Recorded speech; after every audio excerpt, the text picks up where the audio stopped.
嗨，大家好，我是坦平叔。今天是2025年10月14号。这一期咱们聊一聊这个医保。为什么聊医保呢？正巧前一阵子有一个20岁的女大学生刚毕业的，然后徒步那个四川甘孜，然后出现高反失温，被她的搭子给扔下了，后来又被另外一群人给救了，现在在 ICU 病房。然后她的父母因为这个在 ICU 病房花费很大所以她的父母就开始向网友求助募专，这个通过那个轻松筹平台，这个也上了热搜大家争议比较多。正好今天这个半月谈他有篇文章也谈到的是医保，他这文章标题很有意思叫部分自媒体文章带节奏，谨防商业营销抹黑医保。我们主要是看到这文章这个半月谈他文章说他今年以来类似再这样搞下去4.7亿中产迟早被吃干抹净等标题的文章在社交媒体平台广泛传播。该类文章称医保基金面对癌症花费不堪重负，不少救命药品无法报销，再搞下去中产将被吃干抹净。半月谈记者调查了解到，相关文章实为保险中介机构引流营销手段。受访人士建议加强对保险销售灰色地带监管力度，谨防商业营销抹黑医保成效，误导公众。多篇自媒体文章疑似贬低医保基金，说半月谈记者搜索发现，相关文章以在大病面前你会发现医保是完全不够的等观点刻意放大焦虑，疑似贬低医保惠民成效，引述的案例真伪不明，结论则以偏概全，误导公众。各大社交媒体平台均能检索到不同账号发布的类似内容，其中多篇阅读量达到数万次。一些文章刻意贬低医保成效，相关文章称，我们的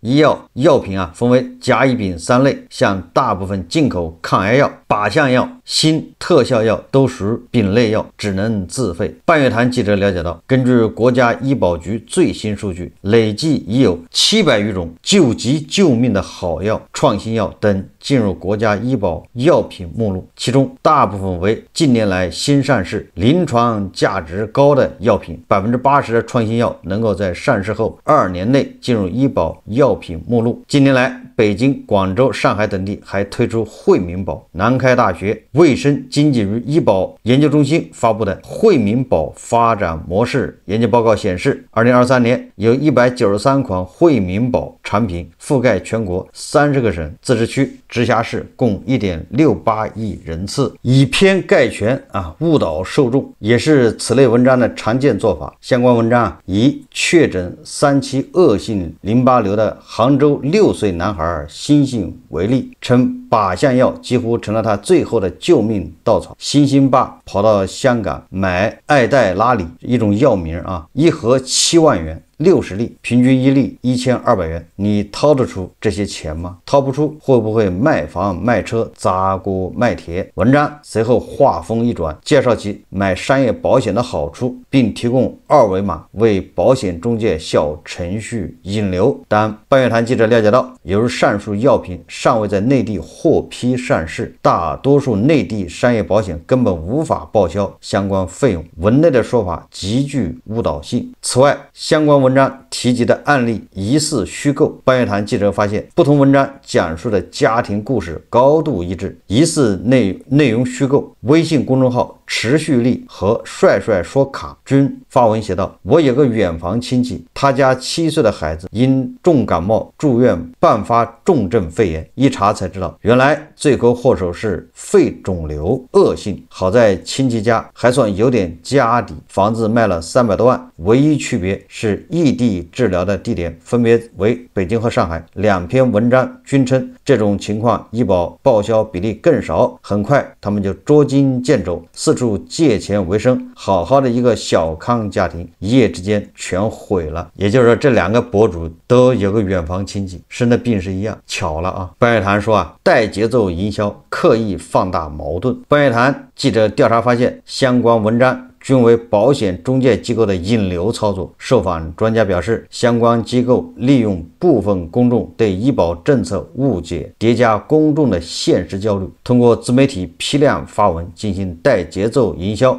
凸显平台内容审核和保险行业监管方面的短板。一个是平台问题，一个是保险行业这个监管，对吧？保险行业的营销也需要监管的。说一方面，部分公众对医保政策存在误解，在老龄化加速、医疗成本上升的背景下，近年来医保基金可持续性承压，公众容易对相关医保政策调整产生误解。例如，有的地方参保人员对当地职工医保门诊共计保障的具体政策措施理解有偏差，还有一些关于医保个人账户的谣言不时在网络流传。专家分析经济波动、就业压力以及投资市场的不确定性等因素加剧部分中等收入群体焦虑，此类歪曲抹黑医保的内容更容易引起共鸣。他这个说的也对啊。另一方面，相关营销乱象折射出社交媒体平台对内容审核不足。那当然了，这个现在社交媒体平台审核的这个资源、审核的这个力量，主要是放在，对吧？你这是不是正能量？你的思想是不是跟胡锡进老师一致？你这个言行是不是卖国，对吧？是不是在隐喻或者在暗讽谁是谁，对吧？他的主要精力放在这儿，所以对那些公然诈骗那些就无暇顾及了啊。至于这种引流，那就更没办法照顾到啊。今年以来，多个财经类、育儿类自媒体账号均发布了以中产被吃干抹净为主题的文章，刻意放大焦虑矛盾，以吸金引流，并顺便带货。中国社会科学院保险与经济发展研究中心主任郭金龙表示，作为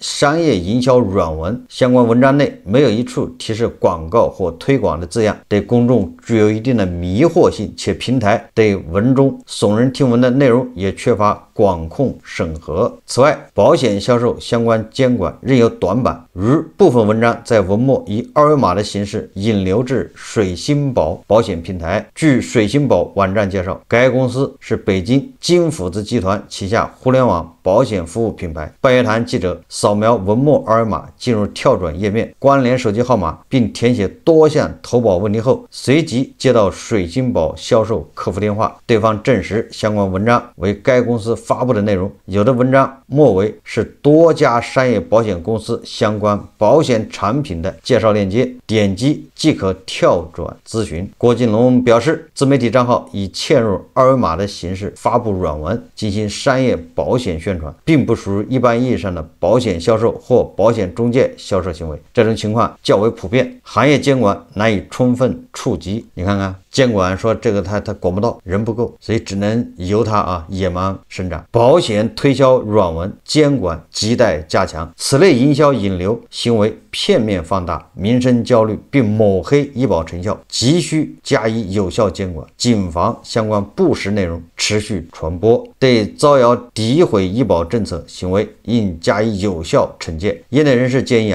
完善信用惩戒体系，将频繁出现诋毁医保政策行为、传播虚假信息的保险中介机构纳入监管黑名单，对相关机构或产品实施备案审查、延迟、销售渠道限流等分级惩戒措施。同时，郭金龙建议加强正面宣传医保惠民作用和效果，以权威数据对冲不实信息。保险销售内容监管穿透力急需提升，构建保险中介机构营销内容溯源机制，对引流二维码跳转路径实施动态追踪这个是教平台怎么干活平台有的是办法，有的是技术，人工智能不就是干这个的吗？就看他干不干。平台对这种能够给他带来收入的，然后又对吧没有犯及这个触及红线，那他何乐而不为呢？都是为了赚钱。说社交媒体平台内容审核主体责任亟待压实，比如通过片面夸大医保基金不足、虚构医疗案例为保险营销引流的乱象，相关平台可依托人工智能技术，你看看 AI 吗？对涉及基金安全、报销比例等敏感内容进行语义分析和风险预警，并联合相关部门形成虚假信息联合研判机制。这个就是半月谈的这篇文章说这个部分自媒体文章带节奏抹黑医保。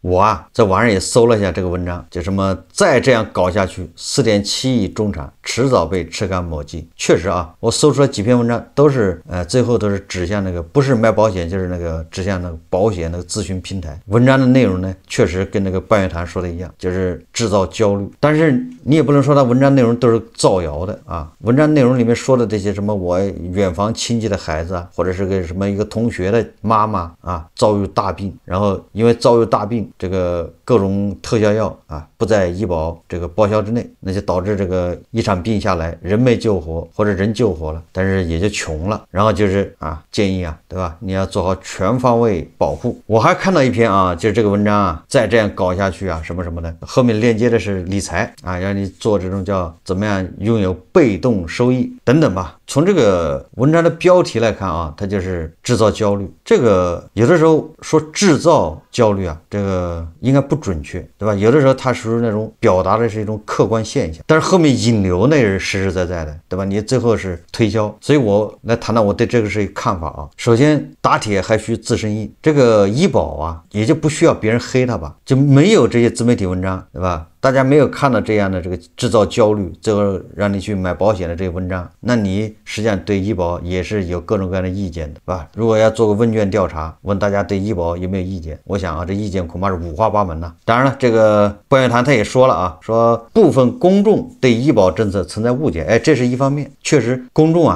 对医保的政策一知半解，那也是你医保这个相关部门没有做好解释，对吧？政策的宣传和解释，让人家产生误解，这个责任在谁呢？这个责任难道在自媒体吗？难道责任在平台吗？那责任还不在自身吗？对吧？你医保单位你要自己做好责任的这个政策的宣传解释，让老百姓不要有那么多误解，这个难吗？这是第一个第二个呢，有的恐怕还不是老百姓的误解，对吧？你比如说吧，医保，对吧？这老百姓认为这就是个契约契约精神，对吧？我交了，我应该享受这样的一个待遇。结果你这个医保突然政策变了，一个这个缴费基数老是在涨，大家记得吧？我记得农村里好像以前最早的时候农民是一年一个人交10块还是多少，叫新农合我的印象里是好像就10块一个人。所以说那些农民好多人就是抱着试试看的态度，反正10块钱嘛，就好多人就愿意交。生病了还真能看报销50%、60%、70%这样的。但是你看现在那个新农合好像是得400、500、600了吧一个人，我的印象里我没查就是这个数已经不小了，不小到什么程度呢？就对农民来说，它是已经是一笔开支。因为农村里很多还是以家庭为单位家庭为单位，就是这一家你是4口人，4口人那一次要交2000多，那对他来说这个就是一笔数了。再叠加这个农村的他农民，他这一家4个人如果今年都没生病，他就觉得我这钱白交了，交给谁了，对吧？这个你不要老说人家误解，你也不跟人解释，对不对？那农民觉得我这2000交给谁了？去年交了，今年又要交。有的地方是村里面有任务村里面背任务去劝这些农民交医保，哪家没交，你这都是村长或者村支书的责任咱们这个节目都报道过那你说今年又让我交2000多，这好多农民他就不愿意了，这是一种还有一种什么呢？还有一种正好赶上他生病了，家里人生病，结果好多药报不了，对吧？好多费用报不了，他看病花了1万，结果你只给他报3000多，这个他也就不理解了，他觉得那我买你保险干啥？所以这种原因，对吧？导致了你群众对这个医保政策有很大意见。大家看个视频最低缴费年限呢，这也是全省统一规定，要享受退休人员医保待遇的最低缴费年限，全省统一到男职工累计30年，那女职工是累计是25年。因为咱青岛市目前呢，就是现行执行的最低缴费年限呢，是男职工是25年，女职工是20年。那么按照省里面要求，凡是各地市最低缴费年限没有达到统一标准的，要从2026年1月也就是明年1月要过渡到位那么也就意味着我们青岛呢，从明年1月开始，咱们的这个享受退休职工医保待遇的这个最低缴费年限呢，也要执行全省统一的规定。你如果没有达到这个最低年限呢，肯定是就不能享受这个退休人员的这种待遇。有3种方式可以供大家选择。那么第一种方式呢，就是一次性补缴。就是说咱2025年底之前，那么咱还是执行的是男25年，女20年。如果说在2025年底之前退休没有达到这个最低缴费年限的，那么它的补交基数呢是按照全省上年度全口径为就业人员的这个平均工资的100%作为缴费基数来补缴。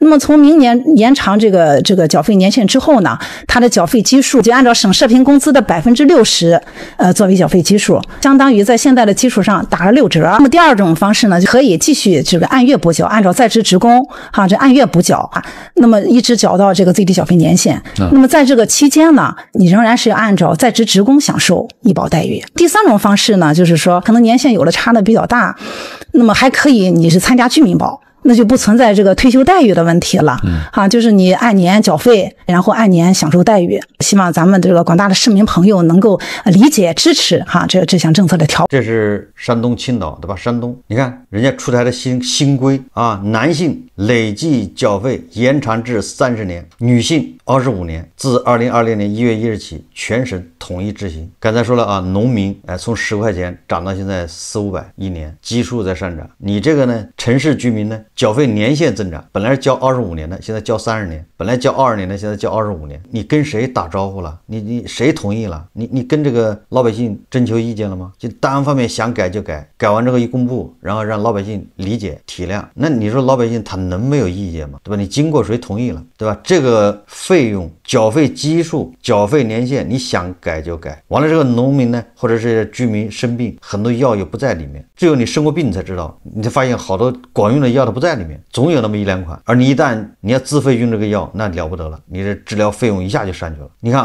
我以我亲身例子为例你在北京很多医院，不知道现在怎么样了，反正我那个是疫情期间，那住院他不用属家属陪护，统一的医院里有护工，那个护工不是医院职工也是医院请的，医院的护工，一天多少钱？一天还是200多还是300？你比如你在里面住院7天，这护工的费用2000多，这2000多是医保是不报的。那人家谁生病都得是护工，这个费用相当于是你看病的费用一下不就上去了吗？如果说我允许我自己去护理，那我至少我节约一下这2000多，对不对？现在赚钱那么难，也就是说这里面还有很多这个费用都不合理对吧？什么药品不包含在内，这只是一方面，还有好多费用都不合理，那费用它不报销，对吧？这个咱就不说这个老百姓诟病的什么老干部病房，对吧？那一天费用都是好几百的，和这几个 W 或者10个 W 的，一年对吧？在里面费用上千万的，这都是媒体报道的，对吧？这些关于医保的不合理现象太多所以说老说黑医保，医保还用黑吗？所以说打铁还需自身硬的，应该医保现在应该是勇敢直面，对吧？群众的这个疑问，应该正视群众提出的问题，而不是把责任什么赖到那些自媒体、那些什么平台抹黑。我们再说吧，不是说什么自媒体什么平台制造焦虑，这个焦虑就在身边，不用制造。我开头就说了，这个有一个江苏盐城的吧，一个20岁小女孩，大学刚毕业，然后作为对自己的一个成人礼吧，或者叫毕业奖励，她跑到那个青海四川吧，甘孜那个有个徒步路线呢，那个路线据说是非常美的途中要经过好几个湖，然后她就在那个山下那个客栈里面临时跟人组队，就是搭子说一起徒步，结果徒步过程中就高反，然后有失温，生命垂危，然后剩下的据报道那个搭子继续前行，把他留下来，还留了一个人，一个小孩让他们原路返回下山，结果路上这个女孩就不行了，后来又碰上别的徒步的这个团队对她施救这个孩子现在在四川什么成都医院在 ICU 病房。问题就来了，现在他父母在向网友募捐，说这个具体费用多少不知道，至少要花50万49万。那请问这个医保怎么解决他的事？网上有很多网友说这你活该。我想这个网友说这样的话也可以理解因为毕竟好多网友对吧，国庆节还在上班加班拧螺丝，好多网友一个月才3000块4000块一个月，合着你这小孩嘛，对吧？据说穿的鞋子2000块钱一双的反正是看着不像缺钱的，对吧？他妈带着个大金镯子合着你这一生病，然后就向网友伸手要钱捐款，在轻松筹上面平台虽然说你这个钱是直接打给医院，问题是网友就说了，我为什么要捐款？我这在这做牛做马，就为了实现你的这个诗和远方是吗？你自己的诗和远方出了事你不该自己担吗？对吧？你父母应该倾家荡产借钱给你治啊？至少是你父母先倾家荡产，七大姑八大姨借钱给你治不够了，你说再跟网友借募捐，你这还没开始，那你就开始募捐了，你到底要干啥，对吧？这网友这个抱怨是很有道理的啊，也是一种情绪啊，对吧？你诗和远方你自己买单呢，你不要一出事了，然后你就穷，对吧？没出事的时候，你的那个各种精致生活，对吧？各种小资，各种徒步，人家在加班，你在徒步，完了现在你让人家加班的给你捐款，多多少少有点难以接受，是吧？但是我想说的不是这个，因为诗和远方，对吧？徒步这个是一种生活方式啊，人家有权利追求啊，我们不能因为他啊追求这个徒步，追求诗和远方，然后就出了事，我们就这么苛责他，没有必要，因为他这个担保，他这个风险应该由保险来解决，不是由网友解决，网友纯粹看心情，对吧？我说的意思就是他这种事情，徒步户外一定有风险，那我们是不是因为有风险，我们就不提倡户外，不提倡徒步，我们放假就在家坐着吧，玩手机，这显然也不是，对吧？不合适，所以还是提倡啊，这个节假日啊，工作之余啊，钓鱼、徒步、登山，能干点啥干啥。但是这些所有的户外那都有危险呐，都有叫不测风云，都有意外的危险。那也就是我们怎么应对这种意外的风险，那就是保险，对吧？那就是医保。你首先你医保能解决人家多少？就这个小女孩是，对吧？据说一天 ICU 病房一天好几万，那你医保能解决多少，对吧？医保老说别人黑他，别人老说群众不理解，那你这个时候应该站出来，主动的就是这个热点，对吧？现在这个是上了热搜嘛，你医保部门不应该借着这个来宣传一下医保吗？这有流量啊，大家就理解了哦，你这种事情医保能解决多少？因为他上了什么保，对吧？他父亲、他爸、他妈医保，或者他学生刚毕业想什么医保，你应该借着机会去宣传，就像各地的文旅啊，现在就借着各地的那个热门事件，各地的那个网红开始引流，对吧？介绍自己的那个地方那个文化特色、风景、人文，你医保也得这么干啊，你得去加强宣传，你老说老百姓误解你，你自己不宣传，老百姓当然误解，是吧？你应该借着这个机会马上介入，对医保做一波宣传，可惜啊没看见。那这个时候自媒体就进来了，很多人就开始营销各种商业保险，对吧？你看啊，这个如果交了商业保险，这个 ICU 病房会怎么样怎么样，那人家就来营销啊，一波啊，因为你医保不行嘛，医保解决不了人家嘛，人家都已经开始向网友募捐了嘛，你看是不是这道理啊？也就是在这些重大的社会新闻、重大事件面前，本应该强力发声的这个医保有关部门，结果失语，你这样的让大家就更加焦虑，觉得医保有什么用啊？对吧？我这个他这父母打工，这钱也没少交啊，医保啊，然后或者出去发生个意外，啥也解决不了。就像那农民，对吧？交了医保之后，他越交越觉得亏得慌。过去交10块的时候不觉得，现在交2000，对吧？一家4、5口人交个2000多，那就是一笔不小的开支。完了之后啊，不出事那钱是白交了，出了事吧，好像那钱不够用，就是你只能报销一点点，横竖这个就是大家觉得不合适，所以大家就有商业保险的这个需求，对吧？这个不是说自媒体在那儿煽动制造焦虑，这本身就有的需求。我在以前节目里我说过啊，咱们是一亲身的例子，我不是亲戚，对吧？也不是什么同学的妈妈，咱们是亲身经历。我是什么医保都交了，完了之后我还觉得不靠谱，我自己买了商业保险，结果啊，整个住院费用1万块，还1万多一点吧，这我记得不太清楚了，因为这应该是6年前啊，也就是我通过医保报销之后，好像自费还掏了7000多，它一共才1万多啊，1万多一点啊，这里面就很大一部分费用就是那个什么护工费啊。好，然后我在这剩下的钱再去找那个商业保险让他报销，商业保险给我报了好像1000多，最后我自己还是要掏6000多，就一共就花了1万多的一个保险，一个住院费用啊。最终我就买了2份保险，对吧？一个是医保，还加了个商业保险，就这样我还要掏1半以上的钱，那你说你怎么跟我解释这个事情？还要怎么做？所以说这个医保你纯粹是自己越描越黑。当然我们要往积极的方向看啊，如果你要不交这医保，你要不买商业保险，那你这个1半你也报不了，全都自费。这是关于医保的，对吧？这些不合理的现象还有啊，咱们随便一看，对不对？咱们不造谣不传谣，但是媒体报道咱们不能不说啊。你看这个澎湃新闻9月6号发表一个报道，说实测10家药店线上线下差价，同店药品线下比网售贵。我们去了10家家药店啊，这是澎湃新闻报道啊，说同一家药店同一款药，网售就是网上买只要几块钱，线下却得花费30多块钱，差价3倍多。近日，澎湃新闻马上实测啊，富美、什么华氏、好药师、老百姓、益丰、汇丰等10家实体药店发现，部分药店中同一款药线下实体店比其线上店更贵，差价最大的超越3倍。那为什么线上线下差价如此之大呢？说多家药店工作人员告诉记者，之所以线上便宜的很多，是因为平台对药品有补贴，但也不是所有的药都是线上便宜，也有线上贵线下便宜的，主要看补贴哪款药。有工作人员说啊，消费者可以按照自己需求进行自行选择，如果觉得线上便宜，可以直接网购，但网购有起送价，加在一起的话费用也不低。对于前述情况，医保部门曾下发相关文件，要求线下零售店等渠道的药品价格需要和网络售药平台寄送价比对，发现异常高价，督促医药企业主动调整。也就是说，这个也归医保管呗，医保部门都下文了，对不对？知道这个现象乱象，就是你同一款药你在网上买，同样一个店啊，你在网上下单买是9块钱，合着你自己腿儿去啊，跑到店里买27，3倍，你说这叫什么事？医保也部门下文啊，进行整顿啊，督促医药企业主动调整。还有地方出台政策，要求统一定点药店线下销售价格不应高于该药店通过网络售药平台展示价格的20%。问题出在哪儿呢？有网友就说了啊，在网上买药啊，你只能通过手机支付，但是你线下买药是可以刷医保卡的，就是每个人那个医保那个个人的部分呢，不在你医保卡里面，你那个钱是提不出来的，只能在医保卡里面。那你要买药的话，你可以刷这个钱。那线下商家人家就抓住这个机会，对吧？反正医保卡的钱你不刷白不刷，你不花反正也放在里面了，反正是报销，就是相当是报销嘛。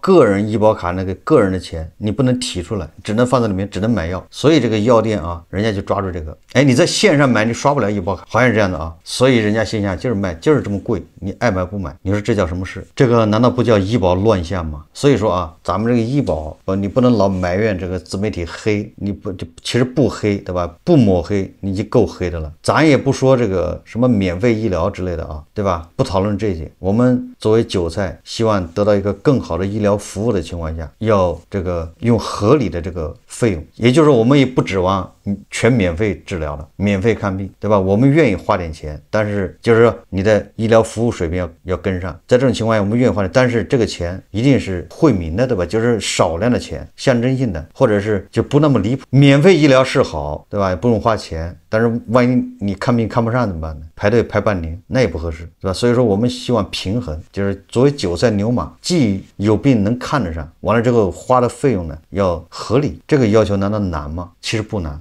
为什么实现不了呢？根本原因啊，大家都知道，又是钱啊被浪费了。钱被浪费了是什么原因呢？浪费啊，我说的不光那些老干部在 ICU 病房花费巨大，还有对吧？很多人就套这个医保的钱，这个都是媒体报道的啊，医保自己也揭露的，钱被套出去了。还有这个口罩，对吧？花了多少钱被你花掉了，这是一方面。还有一个浪费，也就是管理，对吧？低下，缺乏监督和制约。所以半月谈啊，作为喉舌，作为媒体，不是把枪口对准自媒体，那是打横炮啊，对吧？你应该把这个摄像头，把你的镜头对准医保，去监督他做好了，自然啊那些黑他的声音就没了。好，这期节目咱们就聊到这里，感谢大家收看。如果喜欢我的节目，欢迎订阅转发，也可以在下方留言评论，谢谢大家。